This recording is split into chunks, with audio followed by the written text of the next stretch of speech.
We start with the clown show that the Republican field has become, as we saw last night in that debate. U.S. Congressman Barney Frank's a Democrat of Massachusetts. David Corn, of course, is an MSNBC political analyst and Washington bureau chief for Mother Jones magazine. Congressman Frank, I have a lot of respect for you, as you know. I want you to listen to what, if you didn't catch it last night, here was the inimitable Newt Gingrich last night talking about you and former Senator Chris Dodd, saying you should both be in prison. Let's watch. If they want to really change things, the first person to fire is Bernanke, who is a disaster as chairman of the Federal Reserve. The second person to fire is Geithner. And if you want to put people in jail, I want to second what Michelle said. You ought to start with Barney Frank and Chris Dodd, and let's look at the politicians who created the environment, the politicians who profited from the environment, and the politicians who put this country in trouble. Clearly, you're not saying they should go to jail. Well, in Chris Dodd's case, go back and look at the countryside deals. So, in Barney Frank's case, go back and look at the lobbyists he was close to at Freddie Mac. Well, that was a portrait of malevolence. Congressman Frank, what do you make of this? Is this libel or what is it? I don't know what to make of it. Well, first of all, you have to understand, when you think you are the intellectual leader of the free world and you find yourself struggling to pass Michelle Bachmann in a poll in Iowa, it is unsettling. I understand that the poor man isn't getting his due. But what was particularly extraordinary was he was talking about a period when he was in charge, not me. You know, the run-up to this crisis, the crisis began to bubble over in 2007 and 2008. The Republicans controlled the Congress from 1995 through 2006. Newt was himself Speaker for 4 years, did nothing about the problems he accuses me and Chris of causing, and then it was Tom DeLay. So apparently I'm regretful, Chris, apparently I had some secret influence over the Republican leadership that I never knew about, because if I had, I would have told them not to impeach President Clinton. I would have told them not to go to war in Iraq. I would have told DeLay not to go on the dance show. I mean, there are a lot of things I would have done. The second thing I would say is what he then is objecting to is the bill we passed. Yeah, they don't like an independent consumer agency and the work that Elizabeth Warren did. They don't want derivatives to be regulated. Incredibly, they want to go back to the situation where AIG was able to get itself into all this trouble. They don't want a fiduciary responsibility on people who advise investors. So, as I said, first of all, he's talking about the period when his party was in control. In 2007, when we took over, we began to make illegal these subprime loans, etc. And as I said, poor Newt is just beside himself. He thought he was a great gift to the country, and he finds himself being taken back to the return window, not at Tiffany's, I guess, but in a different place, and he can't deal with it. Well, let me suggest that behind the malevolent comment of Newt Gingrich last night about you and former Senator Dodd was a grim effort to try to raise a few bucks in his campaign. As you must know, Congressman Frank, because everybody in business knows it, you and Chris Dodd did something to regulate those people, and the one probably the shiftiest of them, like it the least. Is this a way to pass the tin cup around and get some money for what is already a cash-strapped campaign, not only a ludicrous one, but a poor one? Oh, I suppose so. Look, there are a lot of people who made a great deal of money, and if you read the journals now, the papers, if you listen, yeah, there are people who are complaining that because of what we did, they can't do as much. By the way, what we did, I think, was to restrict some of the activity that added nothing to the real economy. The trading paper back and forth. I mean, these people they were engaged in economic transactions that had as much relationship to the real economy as fantasy football has to Sunday afternoon, except they were making money off it. And yeah, there were some people very angry at us because they're not making the trading profits they used to make. And yes, I'm sure that Newt does make some money off that. Well, what do you make of the Republican Party? You grew up in Massachusetts and New Jersey way before that, and you know there used to be a Clifford Case Republican Party, a party of Governor Sargent and reasonable people. And what happened to that last night? Well, I want you to start with looking at it. I want you to take a look at it. Here's Rick Perry, who actually is a governor of one of the states, maybe a secessionist governor, but a governor. And here he is talking about the Revolutionary War. Of course, Massachusetts had much to do with it. Here he is talking about when it was fought.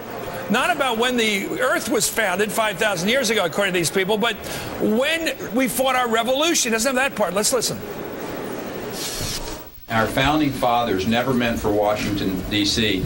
to be the fount of all wisdom. As a matter of fact, they were very much afraid of that. And it was actually the reason that we fought the revolution in the 16th century was to get away from that type of onerous crown, if you will.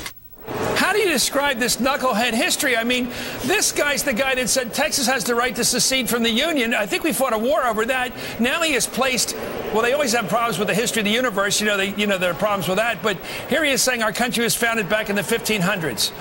Well, I'll be honest with you. I think Rick Perry is jealous of me, and here's why. He wrote a book, or he signed a book that someone wrote, and he said, he could never live in Massachusetts because they vote for Ted Kennedy, a great senator, was alive obviously at the time, John Kerry and me, even after they know what we stand for. And he was appalled that people would vote for us even if they know what we stand for. The reason I think he's jealous is, as people in the Republican Party have found out what he stands for, they're not voting for him. So he is very jealous that someone can tell people what he thinks and not have to repudiate it or go back on it. The floundering around, it's discouraging. But to go back to your main point, I was very bipartisan when I was in the legislature. There were some differences, but we could work together on things. You have a group of people now. The Republican Party today is in the grips of the most rigid ideological splinter we've seen. And the problem is that they don't represent the whole country. They represent the people who vote in Republican primaries, and that has driven all of them far to the right. So Mitt Romney, for example, is in a mode of repudiating position after position. I noticed in the debate last night, they quoted his having supported the Bush administration's efforts to deal with the financial crisis in 2008. He's now repudiating that. He's, of course, repudiated the health care. And there has never been a time in American history when so rigidly, ideologically extremist a group has controlled one of the major parties. And he was the sober one last night. Let's look at Rick Santorum last night. I want David to get in here. Rick Santorum last night advocating basically getting rid of all corporate taxes for manufacturers. Just get rid of them all. No pay for it, just get rid of them. Let's listen. What happened was we became uncompetitive. So we need to be competitive.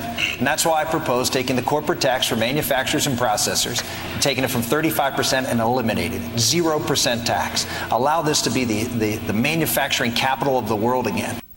This is just in line with what Bachmann said the other night in the last debate, saying we shouldn't have to pay any taxes. Well, first, I think I should say that I'm here to make a citizen's arrest of Barney Frank, if I have the chance. I mean, they're bidding down. Pretty soon it's going to be negative numbers on taxation. I mean, Herman Cain's plan would raise taxes on the poor.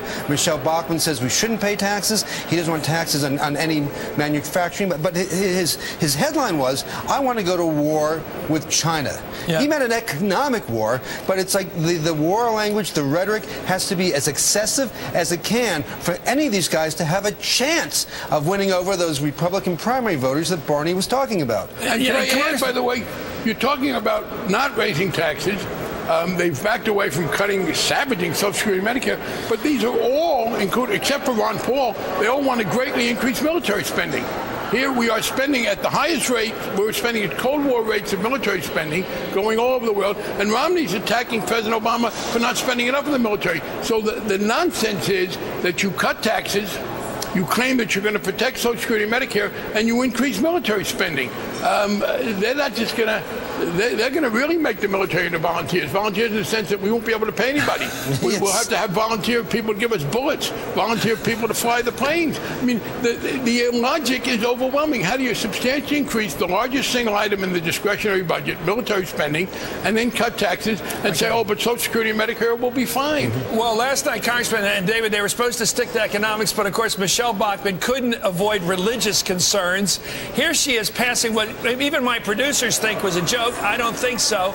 Talking about the sign of the beast, which I learned from some of these characters, is apparently 999, Herman Cain's economic program turned upside down, 666. Let's listen to her brand of humor. This is Michelle Bachmann, desperate. When you take the 999 plan and you turn it upside down, I think the devil's in the details. Yeah. What would you say if you were debating a person like that who shifted the topic to the strange far-right Christian notions about the devil and the sign of the beast? She can't resist that catnip. I guess if I were debating her, not just debating her, but I was losing to her in the polls, I would do exactly what Newt Gingrich did. I'd just start to say outlandish things and change the subject. David, I can't keep up with. By the way, Barney's as smart as Newt thinks he is. That's the problem we have here. Your thoughts? Yeah, I think there is a slight chance, maybe more than slight, that Michelle Bachmann really believes this. The sign of the beast. The sign of the beast. Hurricane is the Antichrist. That perhaps, I mean, she has said so many outlandish things over the years, and she has a very fundamental view of the world. She has a very conspiratorial view of the world. Next time you get on the show, ask her about Agenda 21. She believes in black helicopters and everything leading up to the rapture. So it's not inconceivable that this wasn't a joke. Let me go back to square one. Congressman Frank, again, besides being a liberal and a progressive supporter of your interests and your district up there in Massachusetts, you do study politics and history. What has happened to the Republican Party? Why does it look like a Tea Party-fueled party looks like it's given up in finding a candidate that it likes and looks like it's willing to go with one it doesn't like? Well, it's a combination of things. I think the fact is that the economy went very sour during a Republican regime. And I want to stress this again. While the Republicans have had this great success in saying, oh, the Democrats caused the problems, for 6 years, from 2000 through 2006, which is clearly the time when the economic problems festered and got worse and were ready to blow up, we had Republican control of the presidency, the House, and the Senate. That's unusual. The last time we had a 6-year period of one party controlling all three branches was Lyndon Johnson. So they had control, and it went terribly wrong. And here was this problem. They could not deal with that, and they could not deal with the problems that there was too little regulation, too little government intervention, too little of a public sector role along with the private sector. So they were literally kind of driven mad by it, and the anger just exploded on themselves. So I guess they had to say, look, they couldn't possibly go to the left. If George Bush's administration was a failure in this leading up to the economic crisis, and of course in the Iraq War, the greatest mistake in American history, I believe, that was a single conscious decision, then the only answer is to go further to the right. I mean, they couldn't stick with Bush. They are constitutionally unable to move even to a more centrist position. So they had then, the only place they could go was to the right. That's why you have people like Gingrich and like Romney and a lot of others far to the right of where they ever were before. Because again, the model they had of a Bush administration became indefensible. And they had to find a new model. And given their ideology, given their positioning, the only one they could find was to the right. You're invited back on this program anytime you'd like, especially when you're accused of a felony by Newt Gingrich. Well, be fair. He didn't say that. It might have been a serious misdemeanor. Okay, serious misdemeanor. Anytime, any place. Thank you very much, Congressman Barney Frank of Massachusetts, who I do believe has the IQ that Newt, in his delusion, thinks he might have had at one point in his earlier life. Thank you very much, of course, David Corn.